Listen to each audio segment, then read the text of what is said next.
How do you do? Cause I'm feeling so good. Hey guys, it is Trix here and welcome back. I'm here with the $20,000 home challenge. Now, I'm not good at math, so honestly I have no idea how I was about to do this. Like, do you guys pay attention to how much an exact wall is? Because I don't. But yes, if you are interested in joining the $20,000 home challenge, first things first, make sure the sim that you choose has enough to pay for the lot or the land, and then basically put in the cheats to put money 0 and then put your $20,000 in after that. If you are curious about how to put the cheats in, I will gladly help you. Just let me know in the comments below. Do not mind helping you at all. So now back to the home. I basically made 2 rectangles and a bunch of windows. And I'm gonna be honest with you guys, I was watching my money, but at the same time, and I was like, this house needs to look cute, you feel me? So it was a little bit tough. But I feel like I did a really good job for $20,000. Usually I would build tiny homes and they would be about $40,000 to $50,000 of what I spent. So honestly, I feel like this build, I'm actually fairly proud of myself. Also, just to let you guys know that I do have a bonus clip at the end of this video, so please stay tuned. We are doing another episode of refurbishing bummy homes. Also, if you guys are enjoying what you are seeing, please make sure to give me a like, sub, and a comment. Anything really helps. So now for the inside, I made a 4x2 for the bathroom. The biggest room here is probably the bedroom area, and I already knew that the kitchen space wouldn't have enough room for a dining room area.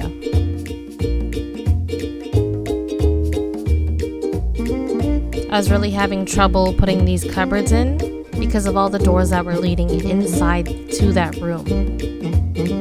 But do not fret guys, because Trix Kills does not give up.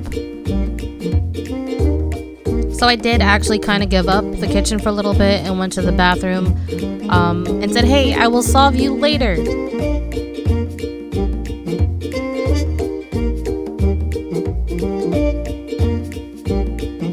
For the bedroom, I just wanted the necessities. I did end up getting a cheap bed because I was watching the amount of money I was spending. The laptop, on the other hand, I was like, oof, that literally gives about $1,900. Got a little bit nervous. On the right hand side of the bed, I had no idea what I wanted to put, and then I was like, you know what would be really helpful? A bookcase. I was super unhappy about the kitchen still. I had no idea on how I wanted to put things. I was having trouble with the plants. I didn't like how it was too close to the door. Like, I felt like, so they're literally gonna take one step and then they're gonna break my pot and I'm gonna be a little bit upset. You know what I mean? Like, just an accident bound to happen.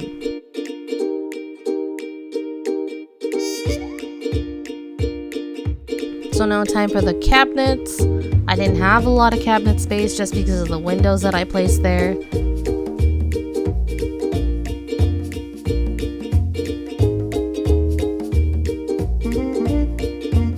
I did make sure that this kitchen had necessities as well. I feel like it's torture if you let someone wash the dishes all the time. That's why there's a dishwasher. A couple other doodads, pots and pans, utensils, anything that basically fills space and creates the clutter. I love it because it gives like realism in a home. Alright, so now I have about $1,400 left. What are we gonna spend it on? Scratch and win? So I'm ready. But yes, I finally put a shelf there, and that solved all my problems.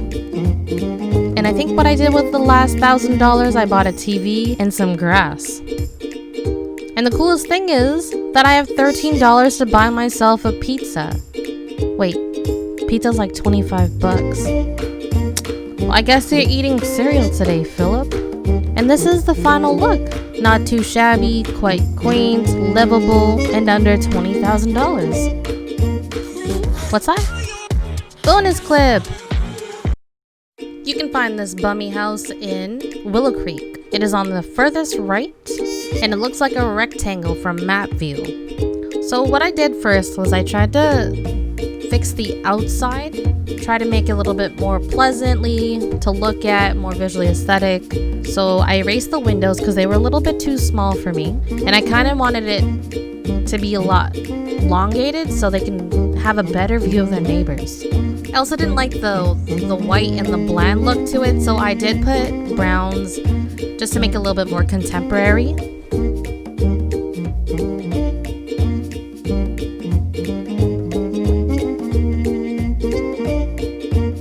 I tried to also make the home a little bit more inviting by putting potted flowers in there, just to kind of make it a little bit more realistic.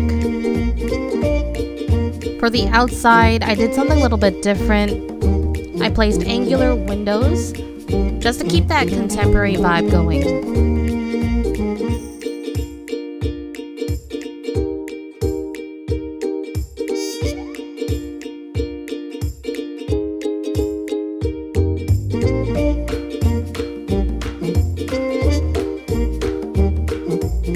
So I have been practicing my plant placing skills, gardening skills. I don't even garden. I have been practicing my plant placing skills, and I'm actually really enjoying building the exterior of homes. It was probably one of the hardest things that I had to do, but it was the most enjoyable as well.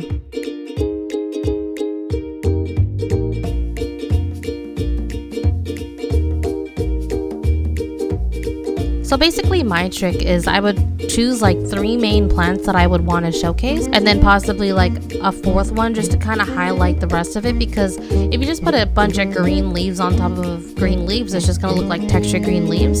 So what I did was I put like little rose bushes just here and there just to sprinkle it, and then a couple daisies just to sprinkle as well. And honestly, it looked great in the dark and it looked great during daytime as well.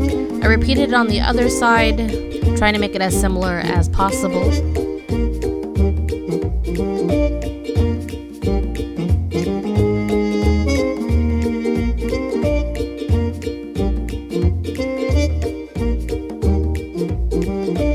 Alright, get ready for the inside because it looks empty as heck, bro.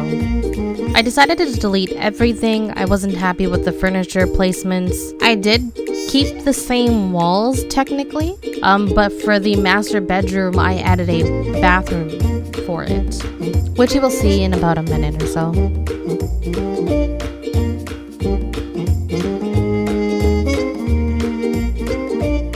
And then the rest of the front part of that room was kitchen and living room. When I start projects, I usually start with the walls, because if I could paint the walls, I kind of have the feel for the room already. So if I'm going for a blue, I could either contrast it with an orange, or I could follow it up with more blue and brown, trying to keep it a little bit more romanticized instead of it popping.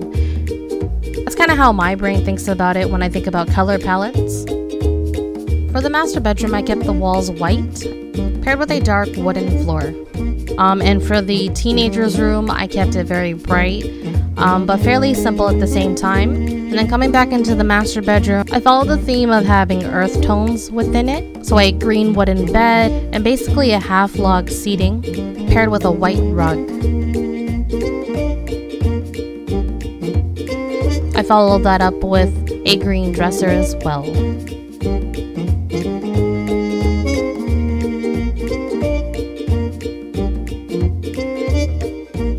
For the bathroom, I did keep the same theme. I did use a brighter green for it though, just to kind of have a little bit of a difference in scenery. For the teenager's room, I was having trouble just because of how small the room was, but I did make it work.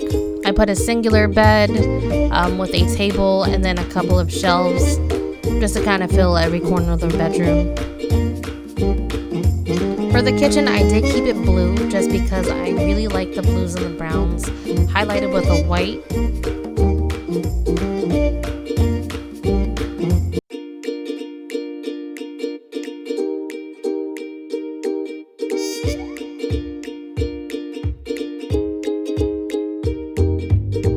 I didn't really like the sink placing here, so I changed it onto the other side.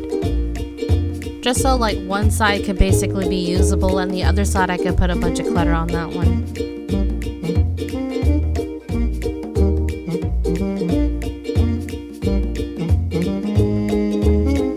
I've been really really trying to make use of space within the homes.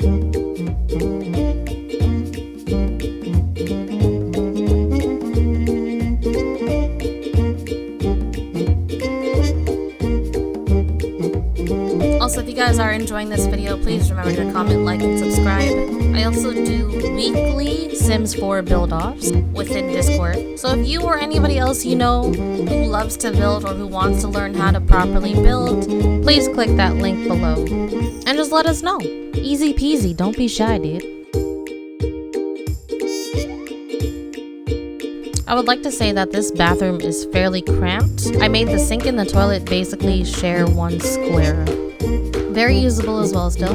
Now for the living room, I wanted it to keep a little bit more bright, so I stuck with lighter blues when I was decorating this and dark furnishings.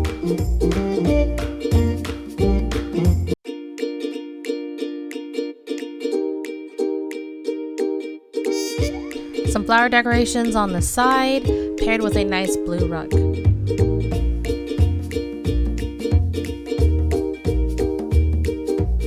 For this side of the room, I put what you would expect at a regular foyer, and then put a chess table onto the side there for any fun family activities, right? And this is the final look. I am pretty proud of refurbishing this bummy home. If you have any inquiry, please call 188-TRIX-BUILDS. That number is very long. Thank you guys so much, and I will see you in the next one. If this video can get 10 likes, I will post the next video tomorrow. Thank you. Bye-bye.